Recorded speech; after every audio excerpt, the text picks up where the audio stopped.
Hello friends. मेरा नाम है अंशुल पाठक और आज मैं आपके साथ इंडियन इकोनॉमी के बारे में डिस्कशन करूंगा। भारतीय अर्थव्यवस्था, इसमें हम लोगों को जो टॉपिक्स डिस्कस करने हैं वो इस तरीके से हैं, जैसे इंडियन इकोनॉमिक डेवलपमेंट जो 1950 से 1991 के बीच एक बहुत ही महत्वपूर्ण विषय रहा। इसमें की economic policies, public sector dominance, bank nationalisation, इस तरीके की इकोनॉमिक एस्पेक्ट्स हम लोगों को डिस्कशन करने हैं। इसके अलावा 5 ईयर प्लानिंग, पंचवर्षीय योजनाओं के बारे में, जैसे फर्स्ट 5 ईयर प्लान में कौन कौन से इम्पॉर्टेंट इनिशिएशन हुए, क्या महत्वपूर्ण पहलू रहे, सेकंड में क्या रहे, 11th और 12th में क्या क्या रहे, इस तरीके के बारे में हम लोग चर्चा करेंगे। इसके अलावा लिबरलाइजेशन, प्राइवेटाइजेशन, ग्लोबलाइजेशन, जो कि 1991 के दशक की एक बहुत ही महत्वपूर्ण इकोनॉमिक इंसिडेंट थी। उदारीकरण, निजीकरण और वैश्वीकरण के बारे में हम लोग चर्चा करेंगे। इसके अलावा performance of Indian economy since 1991, growth, fiscal and revenue deficits, trade, commerce and balance of payments, inflation, growth of service sector. तो इंडियन इकोनॉमी का एक बहुत ही महत्वपूर्ण पहलू होता है जिसे हम लोग फिस्कल पॉलिसी और बजट पॉलिसी के नाम से जानते हैं। तो इसमें जो इम्पॉर्टेंट एस्पेक्ट हैं ये हम लोग डिस्कशन करेंगे। इसके अलावा की challenges and responses, agriculture and food security, industrialisation, poverty alleviation and employment, rural and urban infrastructure, social sector, health, education, इन सारे इकोनॉमिक और करंट एस्पेक्ट्स पर भी हम लोग चर्चा करेंगे। तो ये हमारा जो सिलेबस है इंडियन इकोनॉमी का, इसको हम लोग आज स्टार्ट करते हैं। तो सबसे पहले हम लोग ये जान लें कि बेसिकली इकोनॉमी है क्या। इकोनॉमी जानने के बाद ही इंडियन इकोनॉमी हम लोग डिस्कस कर सकते हैं। तो first of all, who propounded the concept of economy and what is the exact meaning of economy? Let us discuss. The study of how individuals and societies make decisions about ways to use scarce resources to fulfill wants and needs. So, this was the actual definition of economics. There were so many different important economists who propounded their own definition of economics. बहुत से ऐसे अर्थशास्त्री हैं जिन्होंने अपने अपने आधार पर अर्थव्यवस्था को परिभाषित किया है। हिंदी में अर्थव्यवस्था या अर्थशास्त्र दो शब्दों से मिलकर के बना है, अर्थ और शास्त्र, जबकि इकोनॉमिक्स एक ग्रीक वर्ड है जो ओइकॉस और नेमिन से मिलकर के बना है। ओइकॉस का अर्थ है अ हाउस, नेमिन का अर्थ है to manage, managing a household. ये इकोनॉमिक्स का पूर्ण परिभाषित शब्द है, जबकि हिंदी में अर्थ का मतलब होता है धन से संबंधित, जबकि शास्त्र का अर्थ है अध्ययन। तो अर्थात धन से संबंधित अध्ययन को अर्थशास्त्र कहा जाता है। अब बहुत सारे डिफरेंट स्कॉलर्स जो थे उन्होंने अपने अपने आधार पर इकोनॉमिक्स को डेवलप किया। जैसे वेल्थ के बेसिस पर एडम स्मिथ ने इकोनॉमिक्स को डिफाइन किया है, while Alfred Marshall defined economics on the basis of welfare. Scarcity was the main aspect of the definition of Lionel Robbins, while growth was the main prospect of Paul Samuelson. So these were the four prominent economists who developed their own ideology to define economics. So आपको बस ये याद रखना है कि कौन से अर्थशास्त्री ने किस आधार पर इकोनॉमी की परिभाषा प्रस्तुत की है। जैसे एडम स्मिथ ने धन के आधार पर, अल्फ्रेड मार्शल ने कल्याण और वेलफेयर के आधार पर, लायनल रॉबिन्स ने कमी के आधार पर, जबकि पॉल सैमुअल्सन ने वृद्धि के आधार पर अर्थशास्त्र को परिभाषित किया है। सबसे पहले हम लोग एडम स्मिथ के बारे में चर्चा करेंगे। एडम स्मिथ को अर्थशास्त्र का जनक भी माना जाता है, फादर ऑफ इकोनॉमिक्स भी माना जाता है। उन्होंने अपनी book an inquiry into nature and causes of wealth of nation में इकोनॉमिक्स की परिभाषा प्रस्तुत की है। According to him, what is wealth and how to increase the quantity of money and savings for economic development, and also on what matters the expenditure is based upon. So he defined economics as the practical science of production and distribution of wealth. It was the first and foremost book on economy in which he propounded how to increase wealth and money. So therefore he is known as the father of economics. Another most prominent economist was Alfred Marshall. Alfred Marshall की बहुत ही renowned book है principles of economics. In principles of economics he defined economics as economics is the study of the activities for the economic development of any product with the perfection of production, exchange, distribution and consumption।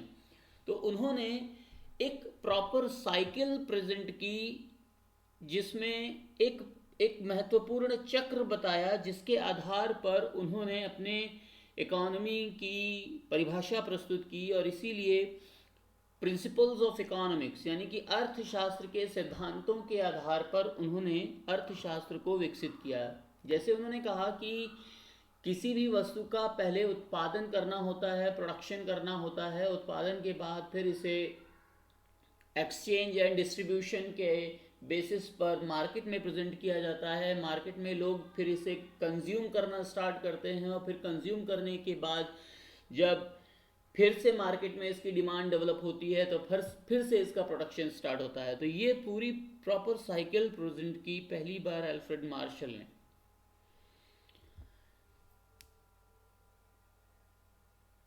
Lionel Robins जो कि London school of economics के एक बहुत ही renowned professor थे, उन्होंने scarcity को आधार बना करके, उन्होंने कमी को आधार बना करके अपनी आइडियोलॉजी प्रेजेंट की। उनकी बुक का नाम था an inquiry on the nature and significance of economic sciences. इस बुक के आधार पर लायनल रॉबिन्स ने इकोनॉमिक्स को परिभाषित किया। आजकल हम लोग इकोनॉमिक्स को अपने डे टू डे रूटीन में प्रयोग करते हैं, यूज़ करते हैं, ऑब्जर्व करते हैं। और मैं तो कहता हूँ हर कोई अर्थशास्त्री होता है, क्योंकि हर किसी को अपने बजट को मेंटेन करना होता है, अपने इनकम को, अपने एक्सपेंडिचर को ऑब्जर्व करना होता है। और इसी वजह से हर कोई एक अर्थशास्त्री की तरह से, एक इकोनॉमिस्ट की तरह से बिहेव करता है। हम सभी लोगों के डे टू डे लाइफ में इकोनॉमी एक बहुत ही इम्पॉर्टेंट एस्पेक्ट है। हम बिना इकोनॉमी के सरवाइव ही नहीं कर सकते। अगर किसी को अपनी ग्रोथ चाहिए तो उसे अपने इनकम और अपने एक्सपेंडिचर को ऑब्जर्व करना ही होगा, और इसे ही इकोनॉमी कहा जाता है। और ये ग्रोथ का प्रोस्पेक्ट पहली बार डेवलप किया पॉल सैमुअल्सन ने। इसी वजह से ये fourth aspect of economy which is known as growth was developed by Paul Samuelson. Economy को दो पार्ट में डिवाइड किया जाता है, micro economy and macro economy, यानी कि सूक्ष्म अर्थशास्त्र और छद्म अर्थशास्त्र। Micro economy, in this economics we study micro और डिमांड ऑफ फैमिली और the study of the demand of an individual. जैसे अब अगर मान लीजिए कि मैं बात करूं किसी एक कंज्यूमर की, एक सिंगल कंज्यूमर की, तो वो this type of study will be considered as micro economy. जैसे अब टाटा ग्रुप है, एक टाटा ग्रुप में Tata communication, Tata steel, Tata consultancy services, Tata aviation, बहुत सारे ब्रांचेस हैं, बहुत सारा इनका ग्रुप है। इस ग्रुप में अगर मैं एक फर्म की बात करूं, जैसे टाटा सॉल्ट, अब आप 10 रुपए का एक टाटा सॉल्ट का पैकेट खरीदने जाते हो मार्केट में, 20 रुपए का, 18 रुपए का, जो भी है इसका प्राइस, तो इससे पूरे टाटा ग्रुप की इकोनॉमी को कोई इम्पैक्ट नहीं पड़ने वाला, लेकिन फिर भी ये टाटा ग्रुप की इकोनॉमी का एक पार्ट है। तो जब हम एक फर्म की या एक इंडिविजुअल की या एक इंडस्ट्री की बात करते हैं, तो this type of study is known as micro economy. और अगर हम Tata group as a whole की बात करें, तो ये स्टडी मैक्रो इकोनॉमिक्स में कन्वर्ट हो जाती है। तो इसी वजह से micro economics is based upon the price theory, while macroeconomy is based upon the income theory। तो ये डिफरेंस होता है माइक्रो इकोनॉमी और मैक्रो इकोनॉमी में।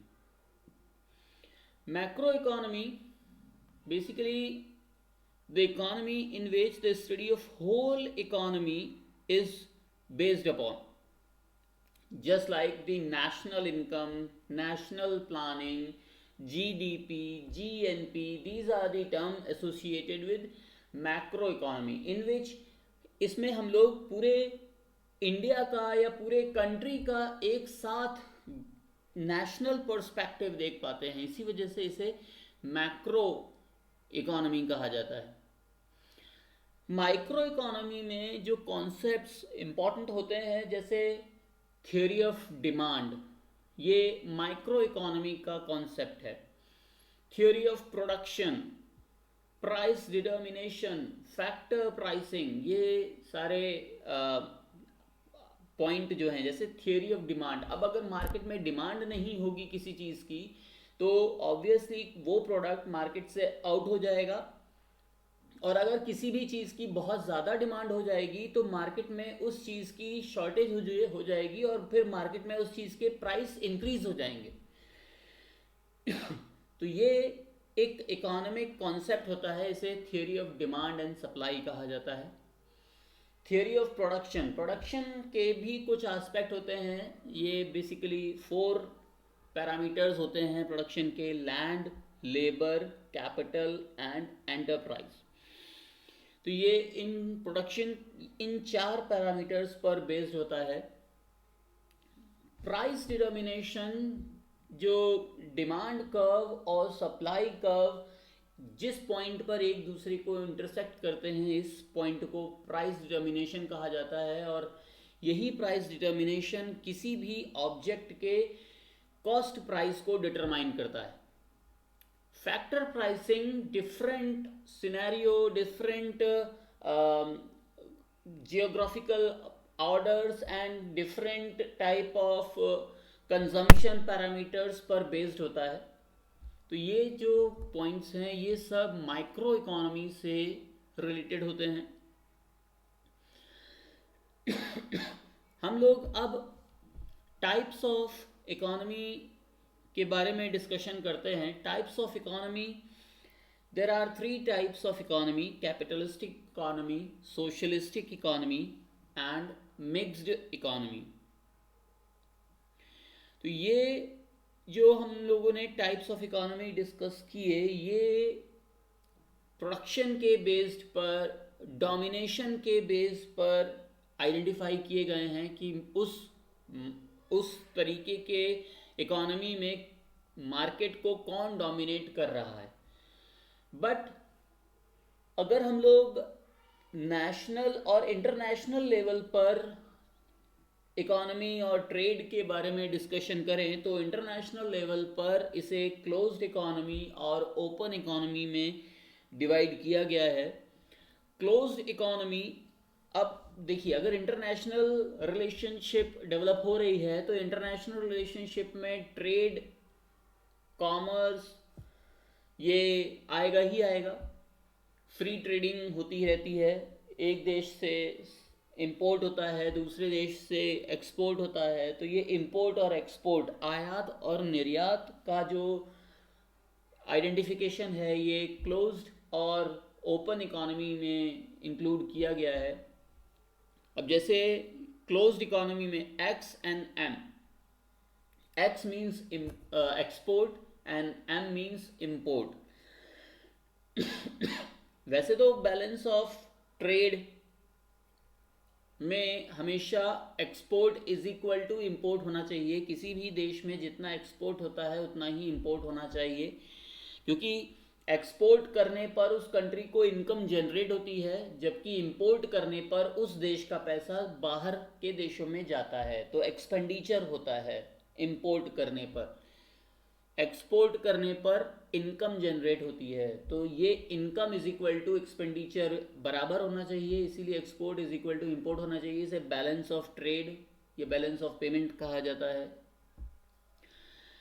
अगर किसी भी कंट्री में कोई इस तरीके की कंट्री है जहां पर ना तो किसी भी टाइप का एक्सपोर्ट हो रहा है ना किसी भी टाइप का इंपोर्ट हो रहा है, तो export and import both will be considered as zero.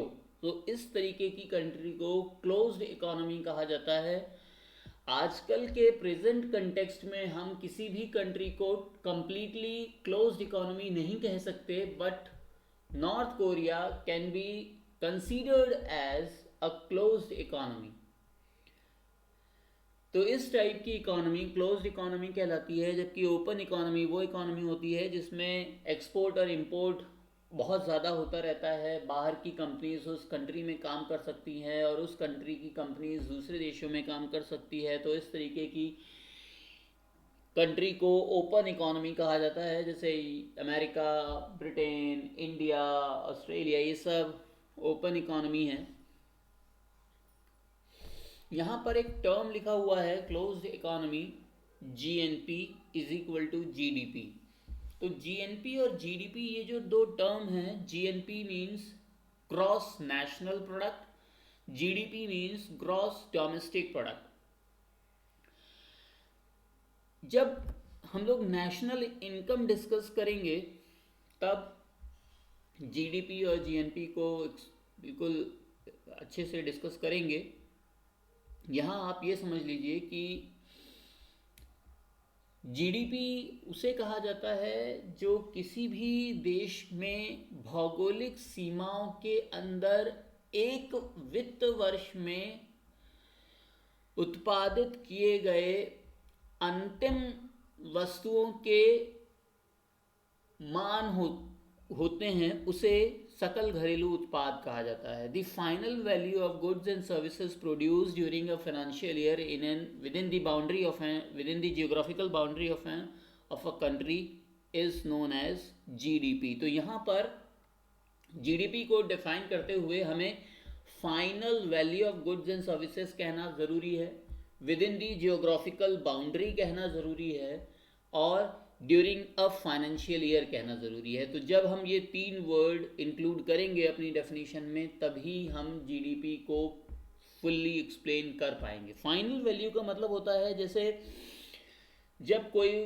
Product produce किया जाता है फैक्ट्री में, तो प्रोड्यूस करने पर जो भी उसमें लागत आई है, जो भी उसकी प्रोडक्शन कॉस्ट आई है, उसमें अपना प्रॉफिट इंक्लूड करके वो फैक्ट्री ओनर उसको मार्केट में स्टॉकिस्ट को बेचता है, स्टॉकिस्ट उसको डिस्ट्रीब्यूटर्स को बेचता है, डिस्ट्रीब्यूटर उसको रिटेलर को बेचता है, और रिटेलर से ये डायरेक्ट कंज्यूमर के पास आता है प्रोडक्ट। तो जो कंज्यूमर पे कर रहा है उस ऑब्जेक्ट के लिए, वो प्राइस फाइनल वैल्यू कहलाता है, अंतिम मूल्य। तो इस तरीके से, और किसी भी जियोग्राफिकल बाउंड्री के अंदर, जैसे भारत का मैप ने आपने देखा है, इस भारत के मैप के अंदर जितना भी गुड्स एंड सर्विसेज का प्रोडक्शन एक साल में होता है, ये वैल्यू कहलाएगी जीडीपी। अब जैसे टीसीएस है, अगर टीसीएस ब्रिटेन में जाकर के या ऑस्ट्रेलिया में जाकर के बिजनेस जनरेट करती है तो इसे जीडीपी में काउंट नहीं किया जाएगा, क्योंकि ये क्रॉस बाउंड्री वायलेशन होता है। तो अगर क्रॉस बाउंड्री वायलेशन हो रहा है, जैसे मैंने अभी एग्जांपल दिया टीसीएस का, और ऐसे ही वॉलमार्ट है, वॉलमार्ट इंडिया में आकर के वर्क कर रहा है, तो ये क्रॉस बाउंड्री वायलेशन है। तो इस तरीके की वैल्यूज़ को काउंट किया जाता है जीएनपी में, ग्रॉस नेशनल प्रोडक्ट में, जहां पर भी सीमाओं से परे व्यापार किया जाता है। तो इस तरीके से क्लोज्ड इकोनॉमी में अगर एक्सपोर्ट और इंपोर्ट हो ही नहीं रहा है तो इसका मतलब अंतर्राष्ट्रीय व्यापार हो ही नहीं रहा। तो अंतर्राष्ट्रीय व्यापार हो ही नहीं रहा तो इसका मतलब ना तो वॉलमार्ट आकर के उस देश में काम कर पा रही है, वॉलमार्ट जैसी कंपनी, और ना उस देश की कंपनियां बाहर जाकर के काम कर पा रही हैं। तो इसका मतलब एक्सपोर्ट और इंपोर्ट ज़ीरो है। तो उस देश का जो जीएनपी होगा वो उस देश का जीडीपी ही होगा। जीएनपी और जीडीपी में कोई भी डिफरेंस नहीं होगा। इस तरीके की इकोनॉमी कहलाती है क्लोज्ड इकोनॉमी। ओके, अब हम लोग बात करते हैं ओपन इकोनॉमी की। ओपन इकोनॉमी जैसे इंडिया है, यूएसए है, ब्रिटेन है, यहाँ पर एक्सपोर्ट भी होता है, इंपोर्ट भी होता है। तो इस तरीके के जो देश हैं इन्हें ओपन इकोनॉमी कहा जाता है। और आजकल लिबरलाइजेशन, प्राइवेटाइजेशन, ग्लोबलाइजेशन के दौर में कोई भी कंट्री ऐसी नहीं है जो ओपन इकोनॉमी ना हो। हर किसी को सरवाइव करने के लिए इंटरनेशनल ट्रेड को इम्प्रूव करना ही होगा। Economical growth and development, Ursula Hicks एक इकोनॉमिस्ट हैं, उन्होंने इकोनॉमिक ग्रोथ और इकोनॉमिक डेवलपमेंट में डिफरेंस क्रिएट किया। According to Ursula Hicks, economic growth means more output, while economic development implies both more output and changes in the technical and institutional arrangements by which it is produced. So, आर्थिक विकास आर्थिक वृद्धि से महत्वपूर्ण पहलू है, क्योंकि आर्थिक विकास में तकनीकी विकास भी शामिल है। इसके अलावा जो प्रौद्योगिकी संस्थान है उसका भी उत्थान इसमें सम्मिलित है, उसमें निहित है। तो इस तरीके से आर्थिक विकास, economic development is much important than economic growth. सारे देशों में जीडीपी को ही आधार बना करके अर्थव्यवस्था को, इकोनॉमी को स्टेबल किया जाता है। बट वर्ल्ड में एक कंट्री ऐसा भी है जहां पर जीडीपी के स्थान पर जीएनएच, ग्रॉस नेशनल हैप्पीनेस को आधार बनाया गया है, और वो देश है भूटान। भूटान की अर्थव्यवस्था जीएनएच पर बेस्ड है, ग्रॉस नेशनल हैप्पीनेस पर बेस्ड है, ना कि ग्रॉस डोमेस्टिक प्रोडक्ट पर। तो ये अपने अपने देश का इकोनॉमिक ग्रोथ और इकोनॉमिक डेवलपमेंट का क्राइटेरिया होता है।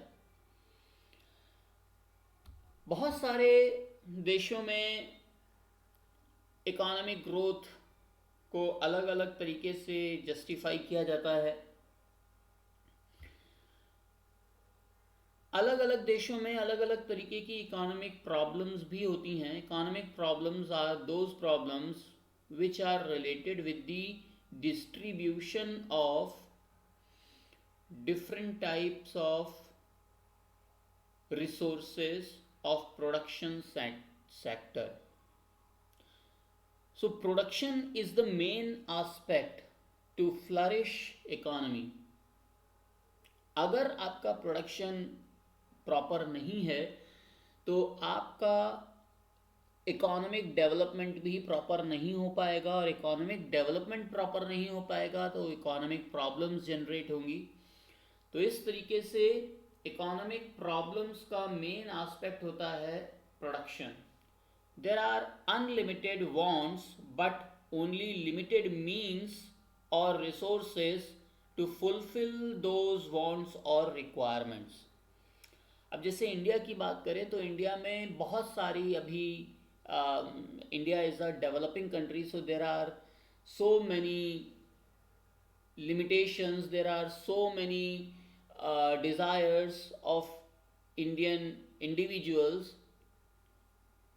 अगर इन डिज़ायर्स को, इन वांट्स को, इन नीड्स को पूरा करना है तो इंडिया को अनलिमिटेड रिसोर्सेज भी चाहिए, बट ऐसा पॉसिबल ही नहीं है। इंडिया के पास लिमिटेड रिसोर्सेज हैं, तो इन्हीं लिमिटेड रिसोर्सेज को मैक्सिमम यूटिलाइज करके इंडिया का best development, best possible development generate करना पड़ता है। यही इकोनॉमिक ग्रोथ, यही इकोनॉमिक डेवलपमेंट का क्राइटेरिया होता है। इकोनॉमिक प्रॉब्लम की मेन रीजंस क्या होते हैं? अगर हम एक एक एक एनालाइजर की तरह से अगर हम लोग सोचें कि इकोनॉमिक प्रॉब्लम्स के मेन रीजंस क्या हो सकते हैं, तो अनलिमिटेड रिक्वायरमेंट्स। अनलिमिटेड रिक्वायरमेंट्स तो है ही, एक सीमित सोच होनी चाहिए, एक लिमिटेड रिक्वायरमेंट होनी चाहिए अगर आपको अपने आप को डेवलप करना है, ग्रोथ करना है। Unlimited requirements always create disturbance, economic problems. Apart from unlimited requirements, limited resources is another aspect of economic problem. And apart from limited resources, optional resources is another aspect of economic problem. What is optional resources? Optional resources like that, suppose that अगर आप एक कर्मचारी हैं, आप चाहे private sector में काम कर रहे हो या आप एक गवर्नमेंट सेक्टर में काम कर रहे हो, आपकी एक फिक्स्ड सैलरी है, मंथली फिक्स्ड सैलरी, और अगर उस सैलरी में आपका एक 2 कमरे का घर है, 2 BHK हाउस है, और आप चाहते हो कि आपको अपनी मंथली इनकम को एनहेंस करना है, तो आप उस 2 BHK हाउस में से अपने आप को लिमिट कर लोगे एक रूम के कमरे में, और बाकी का आप अगर एक रूम जो बचा हुआ है उसको किराए पर दे दो, तो आपकी एक extra income, monthly income generate हो जाएगी। तो इस तरीके से आपने अपने ऑप्शंस को एनालाइज किया और उस ऑप्शन में से बेस्ट सूटेड ऑप्शन को आपने चूज़ करके अपने सैलरी को एनहेंस करने, अपने मंथली इनकम को एनहेंस करने की कोशिश की। इस तरीके की कोशिश ऑप्शनल रिसोर्सेज कहलाती है। तो ये इकोनॉमिक प्रॉब्लम्स हैं, मेन फैक्टर्स हैं इकोनॉमिक प्रॉब्लम के, जिसको रिजॉल्व करना होता है हर कंट्री की गवर्नमेंट को।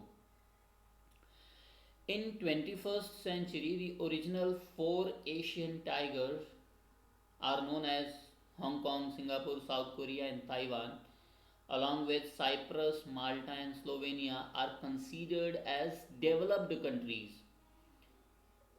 Although Africa and Asia are known as the most downtrodden continents, apart from being downtrodden, there are so many countries which are known as much developed countries. So in these much developed countries, विकसित देशों में, Asia के विकसित देशों में Hong Kong, Singapore, south Korea, Taiwan के अलावा Cyprus, माल्टा, Slovenia जैसे देश भी आते हैं। यूएनओ ने डेवलप्ड और डेवलपिंग कंट्री का एक फिक्स्ड क्राइटेरिया डेवलप किया हुआ है, जो इस तरीके से है, जैसे विकसित देशों में जो पॉपुलेशन है वो 1 बिलियन से कम होती है, जबकि डेवलप्ड कंट्री की पॉपुलेशन बहुत ज़्यादा होती है। पर कैपिटा जीडीपी विकसित देशों का $3000 या उससे अधिक होता है, जबकि डेवलपिंग कंट्री का 2000 या उससे भी कम होता है। मानव विकास सूचकांक बहुत ही हाई होता है डेवलप्ड कंट्रीज़ का, जबकि डेवलपिंग कंट्रीज़ का बहुत ही लो होता है। Annual population growth rate, annual growth rate of GDP per capita, total fertility rate, ये सब बहुत ही ज़्यादा कंट्रोल्ड होते हैं डेवलप्ड कंट्रीज़ में, जबकि डेवलपिंग कंट्री में ये अनकंट्रोल्ड होते हैं। जैसे कि आप देख पा रहे हैं कि total fertility rate developing country का बहुत ज़्यादा है। इसी की वजह से डेवलपिंग कंट्री की जो पॉपुलेशन है ये बहुत ज़्यादा होती है। फीमेल लिटरेसी डेवलप्ड कंट्रीज़ में बहुत ज़्यादा है, जबकि डेवलपिंग कंट्रीज़ में बहुत कम होती है। करप्शन का रेशियो डेवलपिंग कंट्रीज़ में बहुत ज़्यादा होता है। लाइफ एक्सपेक्टेंसी डेवलप्ड कंट्रीज़ की बहुत ज़्यादा होती है। Infant mortality rate developing country में बहुत कई गुना ज़्यादा है डेवलप्ड कंट्रीज से। और रूरल पॉपुलेशन डेवलप्ड कंट्री की बहुत कम होती है, जबकि डेवलपिंग कंट्रीज़ की बहुत ज़्यादा होती है। तो ये पैरामीटर सेट किए हैं यूएनओ ने डेवलप्ड कंट्री और डेवलपिंग कंट्रीज़ को आइडेंटिफाई करने के लिए। तो एशिया और अफ्रीका को अगर छोड़ दिया जाए तो almost other continents and other nations of the different continents are considered into the developed countries. कौन कौन से लीडिंग इंडिकेटर्स हो सकते हैं इकोनॉमी के अकॉर्डिंग टू यूएनओ, जो किसी भी कंट्री के अर्थव्यवस्था को परिभाषित कर सकते हैं? तो जैसा कि आपने लिस्ट में देखा है कि ऑब्वियसली जीडीपी एक क्राइटेरिया है। जीडीपी के अलावा contribution of agriculture, industry and service sector into the economy, purchasing power parity index, PPP index कहा जाता है इसे, राजकोषीय घाटा, fiscal deficit, trends in inflation rate, interest rates, balance of payment. जैसा कि मैं अभी आपको बता भी चुका हूँ कि एक्सपोर्ट और इंपोर्ट हमेशा बराबर होना चाहिए। अगर बराबर है तो ये बैलेंस ऑफ पेमेंट और बैलेंस ऑफ ट्रेड कहलाता है, और अगर ये इम्बैलेंस है तो फिर बैलेंस ऑफ पेमेंट नहीं हो पाएगा, बैलेंस ऑफ ट्रेड नहीं हो पाएगा। Foreign exchange reserve, crude oil rates, foreign direct investment, FDI trends. FDI और एफआईआई ये बहुत ही ज़्यादा इम्पोर्टेंट रोल प्ले करते हैं फॉरेन ट्रेडिंग में। जब कोई भी फॉरेन कंपनी किसी भी देश में आकर के अपना सेटअप एस्टैब्लिश करती है और वो उससे डायरेक्ट पॉपुलेशन इन्फ्लुएंस होती है, तो इस तरीके का इन्वेस्टमेंट एफडीआई कहलाता है। और ये बहुत ही ज़्यादा कंट्रोल्ड मैनर में करना पड़ता है गवर्नमेंट को। जैसे कि अगर कोई फॉरेन कंपनी आ रही है और भारत में आकर के डिफेंस सेक्टर में अपना इन्वेस्टमेंट करेगी, तो इससे एक आम जनता भी प्रभावित होगी। तो इस वजह से भारत सरकार को एफडीआई में कुछ रूल्स, कुछ रेगुलेशंस, कुछ क्राइटेरिया फिक्स करने पड़ते हैं। एफडीआई लिमिट फिक्स करनी पड़ती है, जबकि एफआईआई एक बहुत ही ज़्यादा कंफर्टेबल मीडियम होता है। फॉरेन इंस्टीट्यूशनल इन्वेस्टमेंट में फॉरेन कंपनीज आती हैं, अपने आप को कहीं पर किसी इंस्टीट्यूशन के थ्रू अटैच करती हैं। जैसे फॉरेन कंपनी अगर आकर के भारत में शेयर ट्रेडिंग करना चाहती है तो अपने आप को एनरोल कराना पड़ता है बीएसई और एनएसई में, बॉम्बे स्टॉक एक्सचेंज और नेशनल स्टॉक एक्सचेंज में, और उसके थ्रू अपने shares, bonds, debentures, mutual funds, इन सबको सेल एंड परचेज करना होता है। तो इस तरीके से एक थर्ड इंस्टीट्यूशन इन्वॉल्व होता है। तो ये एक बहुत ही ज़्यादा कंफर्टेबल मीडियम होता है एफआईआई, जबकि एफडीआई एक बहुत ही कॉम्प्लिकेटेड इकोनॉमिक ट्रेडिंग पैटर्न है। रेनफॉल इंडेक्स भी इकोनॉमी को अफेक्ट करता है। सेंसेक्स बीएसई का, बॉम्बे स्टॉक एक्सचेंज का इंडेक्स है sensitive index. Exchange rate, savings and GDP ratio, human development index, electric power generation, these are the parameters which affects and influence the Indian economy. अब जैसे कि हम लोगों ने अभी चर्चा की थी कि प्रमुख रूप से 3 प्रकार की अर्थव्यवस्थाएं होती हैं, कैपिटलिस्टिक इकोनॉमी, सोशलिस्टिक इकोनॉमी और मिक्स्ड इकोनॉमी। तो अब हम इन्हीं पर चर्चा करते हैं। सबसे पहले कैपिटल इकोनॉमी या पूंजीवादी अर्थव्यवस्था। पूंजीवादी अर्थव्यवस्था में वस्तुओं और सेवाओं के यानी कि गुड्स एंड सर्विसेज के प्रोडक्शन पर मार्केट का कंट्रोल होता है। Completely market dominate the entire economic system. Price determination हो यानी कि मूल्य का निर्धारण करना हो, बाजार के आधार पर मांग व आपूर्ति यानी कि डिमांड एंड सप्लाई डेवलप करनी हो, ये सभी मार्केट के थ्रू यानी कि प्राइवेट एंटिटीज के थ्रू गवर्न किए जाते हैं। इस अर्थव्यवस्था में सुचारू नेतृत्व तो होता ही है, परंतु पूंजीवादी अर्थव्यवस्था के केंद्र में सदैव उत्पादन होता है, जिससे मंदी एवं आर्थिक विषमताएं जैसी समस्याओं का सामना करना पड़ सकता है। अधिकतर विकसित देश ही इसे अपनाते हैं। तो इसमें मेन ड्रॉबैक्स क्या होते हैं कि इसमें स्लो डाउन आ सकता है, जिसकी वजह से रिसेशन और डिप्रेशन जैसे प्रॉब्लम्स जनरेट हो सकते हैं। इकोनॉमिक इनइक्वालिटी डेवलप होती है, क्योंकि कैपिटलिस्टिक इकोनॉमी में हमेशा अगर जो पूंजीवादी वर्ग है, पूंजीपति वर्ग है, वो और ज़्यादा पैसे वाला बनता है और जो निर्धन वर्ग है वो और निर्धन होता जाता है, तो ये इनइक्वालिटी को, आर्थिक विषमता को विकसित करता है। तो इसी वजह से ये कैपिटल इकोनॉमी मार्केट इकोनॉमी भी कहलाती है, by which maximum output can be attained. This system is also known as market system और laissez-faire system। इसे laissez-faire system भी कहा जाता है। जैसे अमेरिका इसका सबसे अच्छा उदाहरण है। अमेरिका में डिफेंस सेक्टर तक में प्राइवेट कंपनीज इन्वॉल्व हैं। जैसे अभी आपने देखा होगा एलन मस्क जो हैं, ये जो वहाँ की नासा के अलावा एक दूसरी एक इम्पॉर्टेंट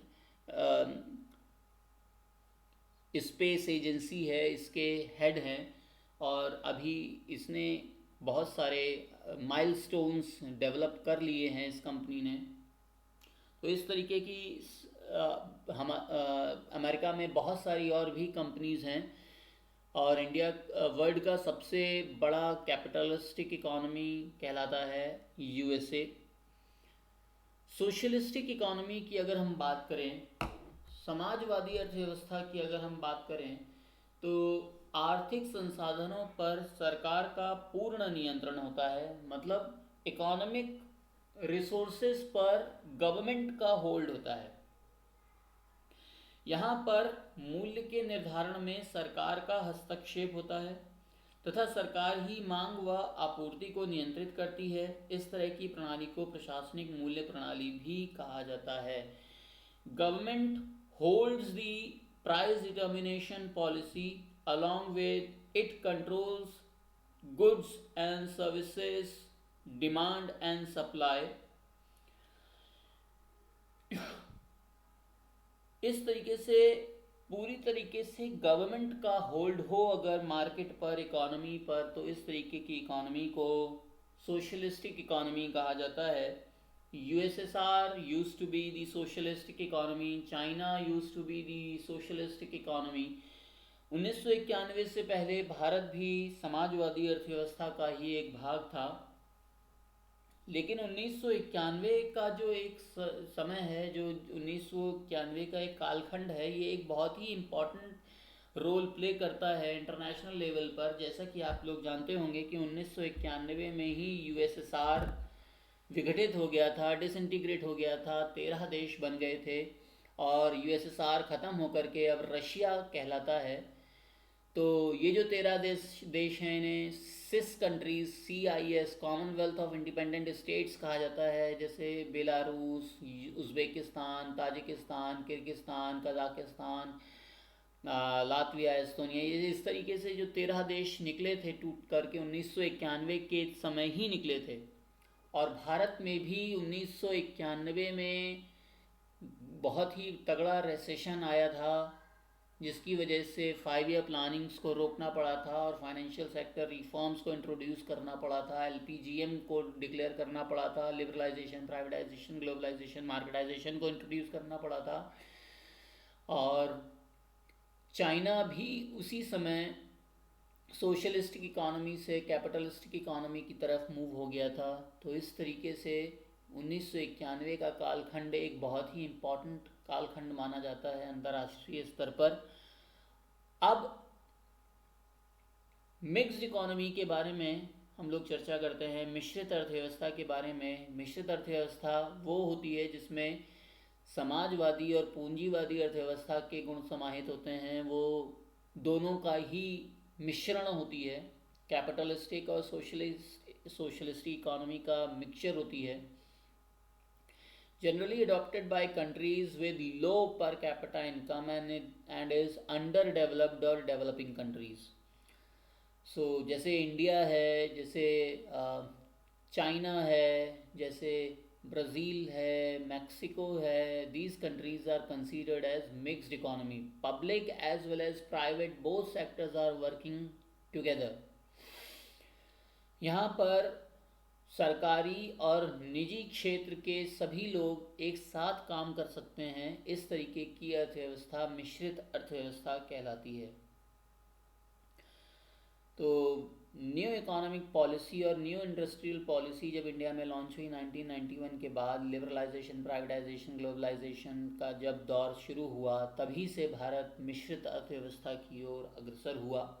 तो इस तरीके से ये 3 प्रकार की अर्थव्यवस्थाएं हम लोगों ने डिस्कस की, और यही 3 प्रकार की अर्थव्यवस्थाओं को अलग अलग और भी नामों से जाना जाता है, जैसे traditional economic system, command economic system, market economic system. तो command economic system socialistic economy कहलाता है, समाजवादी अर्थव्यवस्था। Market economic system capitalistic economy कहलाता है, जहाँ पर बाजार का पूर्ण नियंत्रण हो, निजी कंपनियों का, प्राइवेट एजेंसीज का, प्राइवेट इंस्टीट्यूशंस का डोमिनेशन हो, इस तरीके की इकोनॉमी कैपिटलिस्टिक इकोनॉमी या मार्केट इकोनॉमी कहलाती है। जबकि मिश्रित अर्थव्यवस्था को ट्रेडिशनल इकोनॉमिक सिस्टम नाम दिया जाता है। तो इस तरीके से ये 3 प्रकार की अर्थव्यवस्थाएं होती हैं।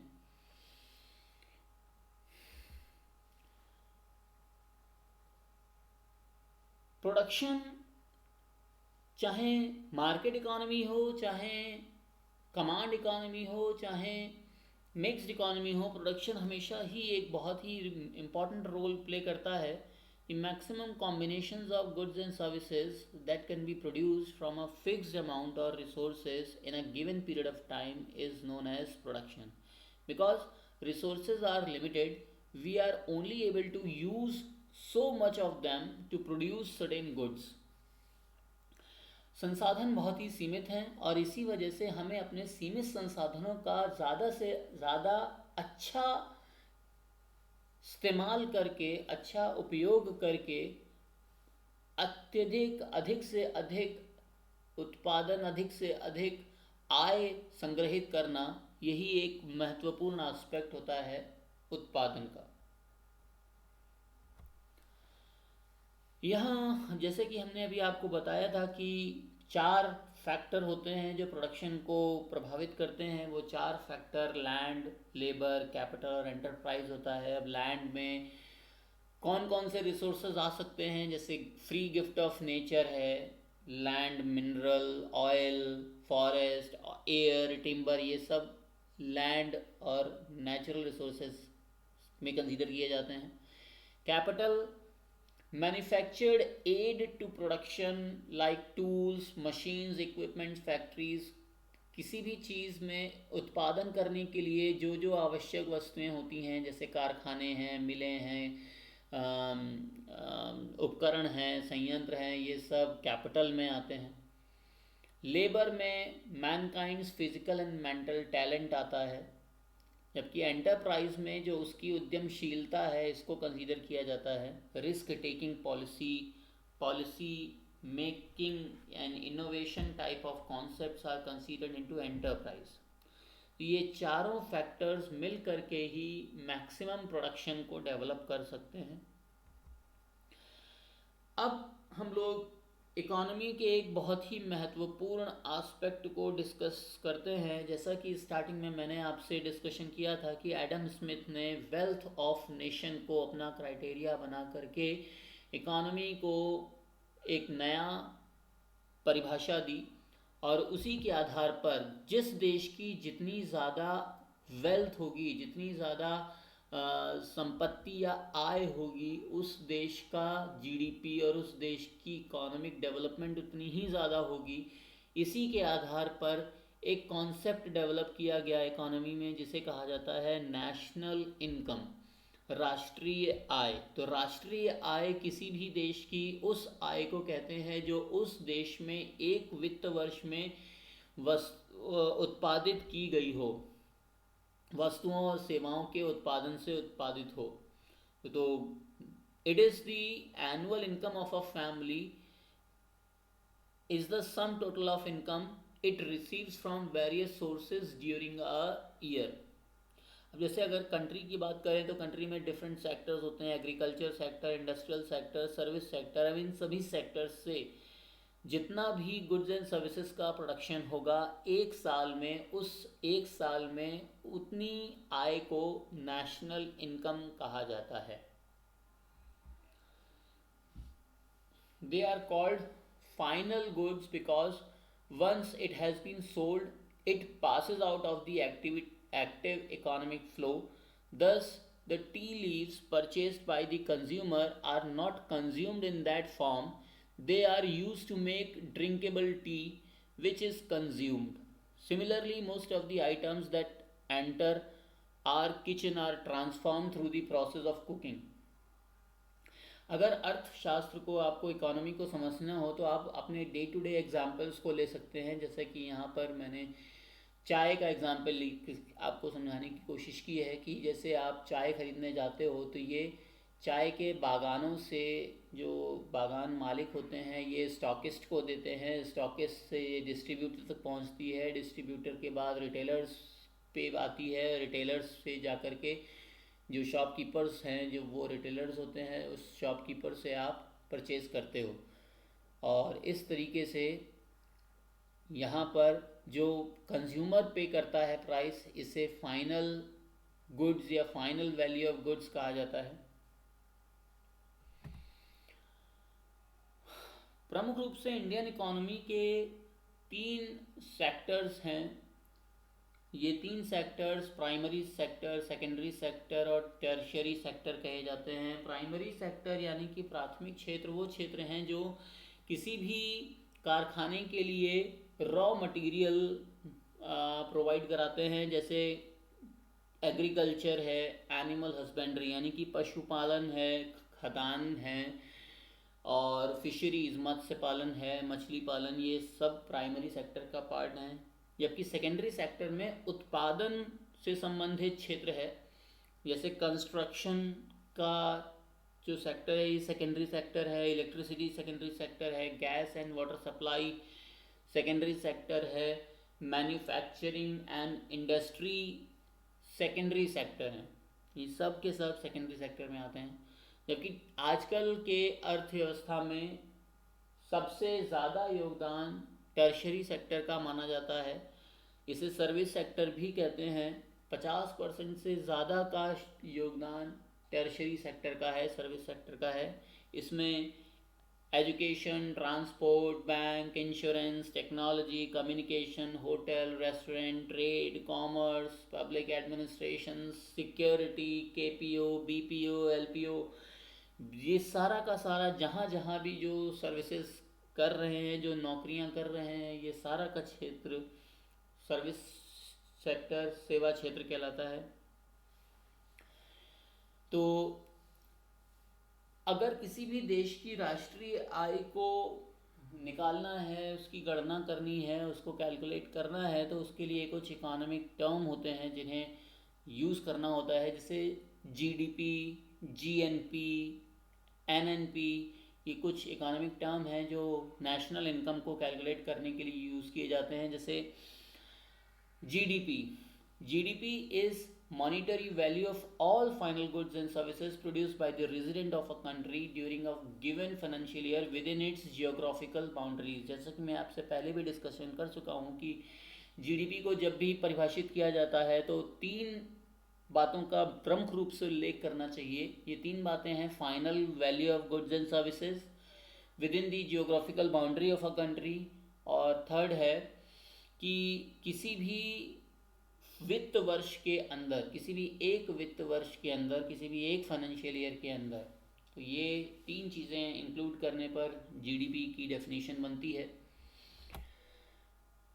और अगर कोई विदेशी आदान प्रदान हो रहा है, आयात निर्यात हो रहा है, इंपोर्ट एक्सपोर्ट हो रहा है, तो इसे जीडीपी ना कह करके, सकल घरेलू उत्पाद ना कह करके सकल राष्ट्रीय उत्पाद कहा जाता है, ग्रॉस नेशनल प्रोडक्ट कहा जाता है। Gross national product means monetary value of all final goods and services produced by the citizens of a country within or outside its boundaries during a given financial year। so ये within और outside cross boundary transaction जो हो रहा है, export import जो हो रहा है, इसको जीएनपी कहा जाता है। एक्सपोर्ट में इनकम होती है तो उसे प्लस कर दिया जाता है, ऐड कर दिया जाता है। इंपोर्ट में पेमेंट दिया जाता है तो हमारे देश की जो करेंसी है, हमारे देश का जो मनी है, ये बाहर जाती है, तो ये एक्सपेंडिचर है, तो इसे इंपोर्ट को माइनस कर देते हैं। तो जब जीडीपी में एक्सपोर्ट को जोड़ दिया जाए और इंपोर्ट को माइनस कर दिया जाए, तब जो रिमेनिंग वैल्यू आती है उसे जीएनपी, ग्रॉस नेशनल प्रोडक्ट कहा जाता है। अब जैसा कि मैंने अभी आपको बताया था कि क्लोज्ड इकोनॉमी में ना तो कोई एक्सपोर्ट होगा ना कोई इंपोर्ट होगा, इस वजह से क्लोज्ड इकोनॉमी में उस देश की जीएनपी, उस देश की जीडीपी को ही कहेंगे। अब हम लोग बात करते हैं नेट नेशनल प्रोडक्ट की, यानी कि वास्तविक राष्ट्रीय उत्पाद। जैसे अगर आपने अभी कोई मोबाइल खरीदा 10,000 रुपये में, और अगर आप अगले साल वही मोबाइल खरीदो तो उसकी वैल्यू 10,000 रुपये से कम हो चुकी होगी। या आपने आज कोई मोबाइल खरीदा और अगर आप एक महीने के बाद उसको सेल करो तो वो आपको उतने प्राइस नहीं मिलेंगे। टाइम के साथ साथ जब भी किसी वैल्यू, किसी प्रोडक्ट की वैल्यू या किसी भी ऑब्जेक्ट की वैल्यू डिक्रीज होती है, इसे कहा जाता है डेप्रीसिएशन। अब अगर हम नेट नेशनल प्रोडक्ट निकालना चाहते हैं तो जीएनपी में से, मतलब ग्रॉस नेशनल प्रोडक्ट में से जितना भी डेप्रिसिएशन हुआ है, इसे अगर हम माइनस कर दें, इसे हम निकाल दें, तब जो रिमेनिंग वैल्यू बचेगी इसे कहा जाएगा एनएनपी। तो एनएनपी का फॉर्मूला होता है NNP is equal to GNP minus depreciation. इसको भी कैलकुलेट करने के लिए दो पैरामीटर्स बनाए गए हैं, दो क्राइटेरिया बनाए गए हैं, जैसे NNP at factor cost, NNP at market price. तो मार्केट प्राइस बाजार मूल्य को कहते हैं, जो भी चीज़ आप मार्केट में बाजार के मूल्य पर खरीदते हो उसे मार्केट प्राइस, बाजार मूल्य कहा जाता है। तो अभी जो मैंने आपको फॉर्मूला बताया NNP is equal to GNP minus depreciation, ये मार्केट प्राइस की डेफिनीशन है। NNP at market price is equal to GNP minus depreciation. Factor cost क्या होता है? फैक्टर कॉस्ट उस कॉस्ट को कहते हैं जो उसकी इनपुट कॉस्ट होती है, उसको बनाने के लिए, उस प्रोडक्ट को डेवलप करने के लिए जो भी रॉ मटेरियल यूज़ हुआ है उसकी कॉस्ट, और प्लस जो वेजेस पे किए गए हैं लेबर को, प्लस सब्सिडी जो गेन की गई है गवर्नमेंट से, इन सब का जो एक्यूमुलेशन है, इसे फैक्टर कॉस्ट कहा जाता है। तो हमारे यहाँ हमारे देश में जब भी किसी चीज़ को उत्पादित किया जाता है तो उस पर उत्पाद कर देना होता है, एक्साइज ड्यूटी पे करनी होती है। एक्साइज ड्यूटी एक इनडायरेक्ट टैक्स है, एक अप्रत्यक्ष कर है। तो जब भी कोई व्यक्ति, जब भी कोई कारखाना मालिक किसी भी वस्तु का उत्पादन करता है, किसी भी गुड्स एंड सर्विसेज का प्रोडक्शन करता है, तो प्रोडक्शन पर उसे मैन्युफैक्चरिंग टैक्स यानी कि एक्साइज ड्यूटी यानी कि इनडायरेक्ट टैक्स पे करना होता है। और अगर वो अपना इनडायरेक्ट टैक्स टाइमली पे कर रहा है तो गवर्नमेंट उस पेमेंट पर उसको सब्सिडी भी प्रोवाइड कराती है। तो अगर फैक्टर कॉस्ट हमें निकालनी है, एनएनपी एट फैक्टर कॉस्ट हमें निकालनी है, तो इसके लिए एनएनपी एट मार्केट प्राइस में से हम इनडायरेक्ट टैक्स को माइनस कर देंगे और इनडायरेक्ट टैक्स में से हमको जो सब्सिडी मिली है इसको भी माइनस करना पड़ेगा। और इस वजह से फॉर्मूला हो जाएगा N N P at factor cost is equal to N N P at market price minus bracket और into the bracket N N P into the bracket indirect taxes minus subsidy हो जाता है।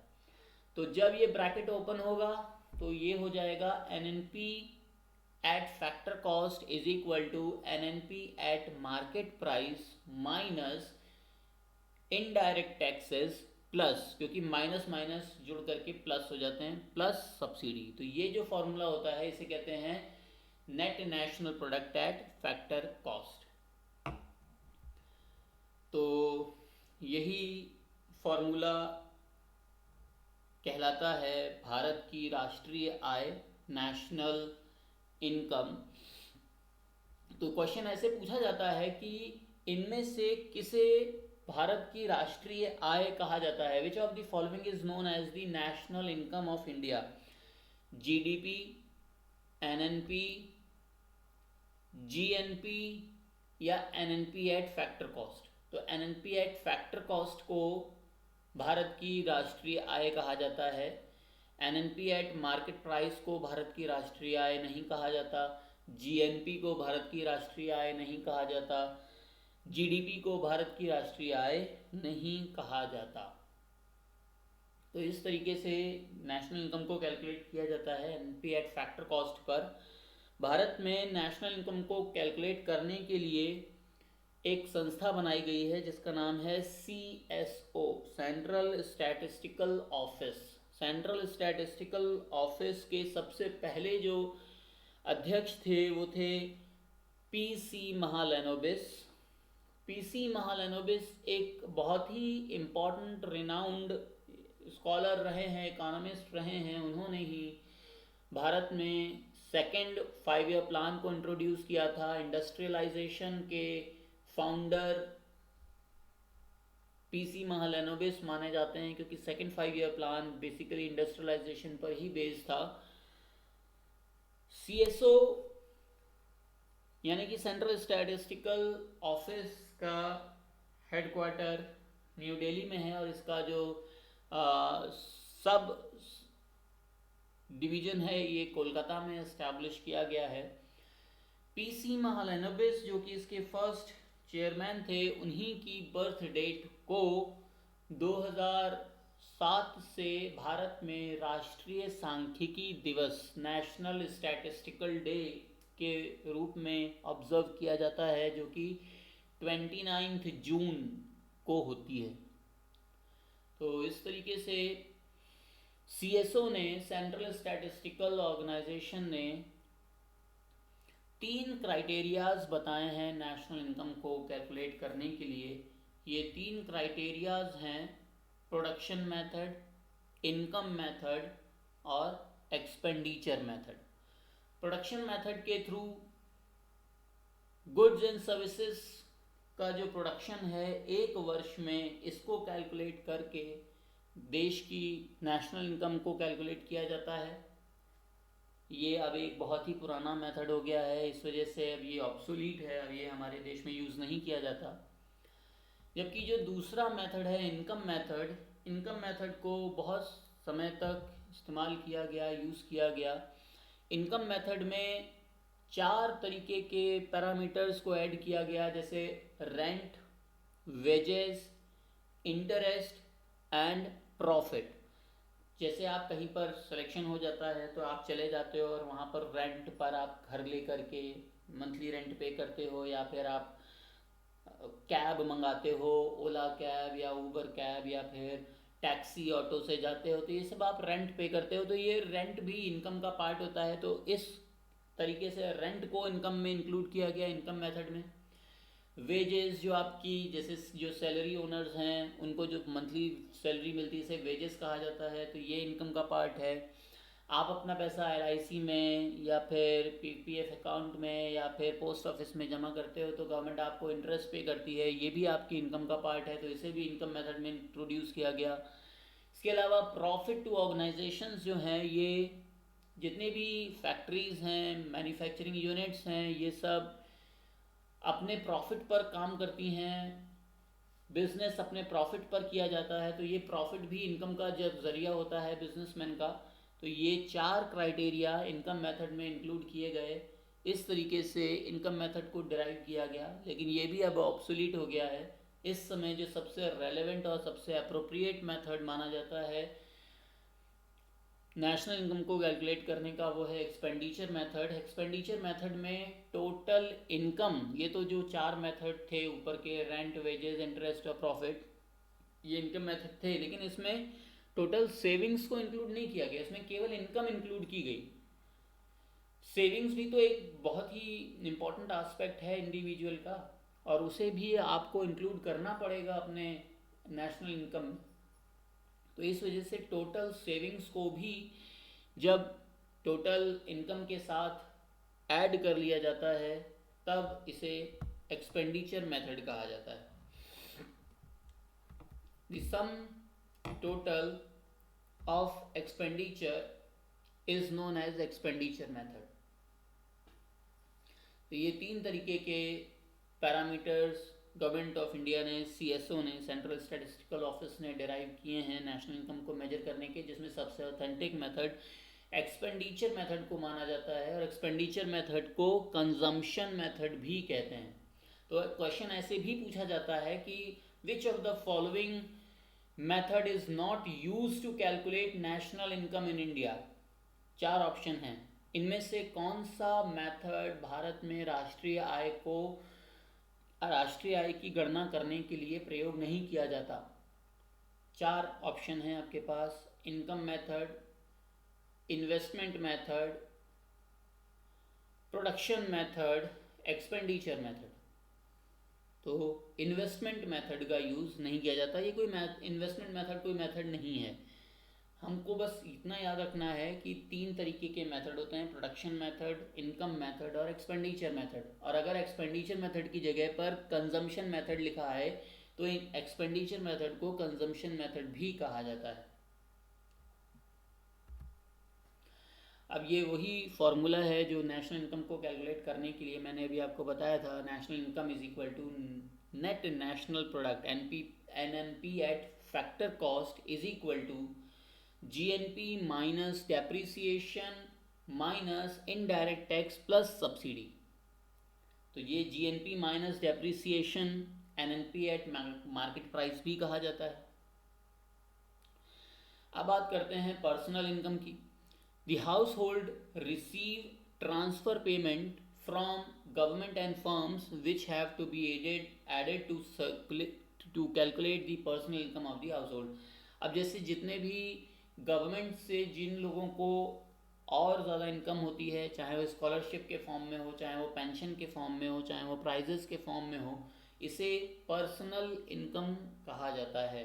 मतलब salary के अलावा जो और extra profit, जो और एक्स्ट्रा इनकम किसी इंडिविजुअल को या हाउस होल्ड को गवर्नमेंट के थ्रू गेन हुई है, ये पर्सनल इनकम में कैलकुलेट की जाती है। तो ये पर्सनल इनकम का फॉर्मूला है, personal income is equal to national income minus undistributed profit minus net interest payments made by household minus corporate tax plus transfer payments to the households from the government and firm। तो personal income तो हम लोगों ने discussion कर लिया। अब personal disposable income क्या होती है? However, even personal income is not the income over which the household have completely to stay. They have to pay taxes from personal income. If we deduct the personal tax payments and non-tax payments, जैसे personal tax payment जैसे होते हैं, income tax होता है, wealth tax, property tax, ये सब होते हैं, इसको पेमेंट करना पड़ता है। जैसे नॉन टैक्स पेमेंट होते हैं, जैसे चालान है, फाइन्स हैं, ये भी पे करना पड़ता है। ये सब हम लोग पर्सनल इनकम से पे करते हैं। इसको पे करने के बाद जो रिमेनिंग अमाउंट बचता है, इस रिमेनिंग अमाउंट को पर्सनल डिस्पोजेबल इनकम कहा जाता है। तो इस तरीके से कुछ नेशनल इनकम के इम्पोर्टेंट एस्पेक्ट्स होते हैं। हम लोगों ने अभी सीएसओ के बारे में डिस्कशन किया। सीएसओ की स्थापना 2 मई 1951 को की गई थी। इसका इंडस्ट्रियल हेडक्वार्टर कोलकाता में इस्टेब्लिश है, जबकि मेन हेडक्वार्टर न्यू दिल्ली में है। सीएसओ नेशनल अकाउंट स्टैटिस्टिक्स और वाइट पेपर का एनुअल पब्लिकेशन करता है। इसका बेस ईयर 2004 और 5 बनाया गया है। फर्स्ट चेयरमैन पीसी महालनोबिस थे। 29 जून नेशनल स्टैटिस्टिकल डे है और 2007 से ये मनाया जा रहा है। हमारे यहाँ नेशनल इनकम को कैलकुलेट करने का जो सबसे पहली बार अनुमान या एस्टिमेशन लगाया था, वो दादा भाई नौरोजी ने अपनी book poverty and un British rule in India में दिया था। 1868 में ये बुक आई थी और तब उस समय उन्होंने ड्रेन ऑफ मनी का सिद्धांत इसमें प्रस्तुत किया और ड्रेन ऑफ मनी के आधार पर इन्होंने उस समय की पर कैपिटा इनकम, प्रति व्यक्ति आय 20 रुपये कैलकुलेट की थी। पर कैपिटा इनकम क्या होती है, जो उन्होंने 20 रुपये उस समय निकाली थी? तो पर कैपिटा इनकम होती है कि अगर हम भारत की टोटल कैप पॉपुलेशन में जो भारत की राष्ट्रीय आय है, जो नेशनल इनकम है, उससे डिवाइड कर दें तो जो रिमेनिंग अमाउंट आएगा, ये भारत की प्रति व्यक्ति आय, जो एक औसत भारतीय की आय है, वो निकल आएगी। इस समय 80,000 से ज़्यादा ये पर कैपिटा इनकम है, जो 1868 में दादा भाई नौरोजी ने 20 रुपये आकलित की थी। पर कैपिटा इनकम के आधार पर ह्यूमन डेवलपमेंट इंडेक्स यानी कि मानव विकास सूचकांक की गणना की जाती है। भारतीय अर्थशास्त्री अमर्त्य सेन और पाकिस्तानी अर्थशास्त्री महबूबुल हक ने मिलकर के ह्यूमन डेवलपमेंट इंडेक्स यानी कि HDI की संकल्पना प्रस्तुत की थी 1990 में, और यूनाइटेड नेशंस डेवलपमेंट प्रोग्राम ने इसे अडॉप्ट भी कर लिया 1995 में। इंडिया भी इसका सदस्य 1995 में बन गया और तब से लेकर के आज तक हर 2 साल पर ह्यूमन डेवलपमेंट इंडेक्स पब्लिश कराया जाता है UNDP के थ्रू। अभी हाल ही में HDI की रैंक में भारत 130वें पायदान पर आ गया है। ये जो 135वां पायदान लिखा है, ये अब से 3 साल पहले यानी कि 2017 का ये एस्टिमेशन था, और अब हाल ही में 129 के स्थान पर अब भारत की रैंक 130 हो गई है। तो इस तरीके से ह्यूमन डेवलपमेंट इंडेक्स को कैलकुलेट करने के लिए UNDP ने 3 क्राइटेरियाज फिक्स किए हैं। ये 3 क्राइटेरिया में से पहला क्राइटेरिया है पर कैपिटा इनकम यानी कि प्रति व्यक्ति आय, दूसरा पैरामीटर है लिटरेसी रेट यानी कि साक्षरता दर, और तीसरा आधार है लाइफ एक्सपेक्टेंसी यानी कि जीवन प्रत्याशा। इन 3 आधारों पर ह्यूमन डेवलपमेंट इंडेक्स की गणना की जाती है। तो आज हम लोगों ने चर्चा की भारत में राष्ट्रीय आय की, इसके अतिरिक्त अर्थशास्त्र के कुछ प्रमुख सिद्धांतों के बारे में हम लोगों ने डिस्कशन किया। आज हम लोग इतना ही रखते हैं और इसके आगे हम लोग आगे फिर फर्दर डिस्कशन करेंगे। Thank you, have a nice day.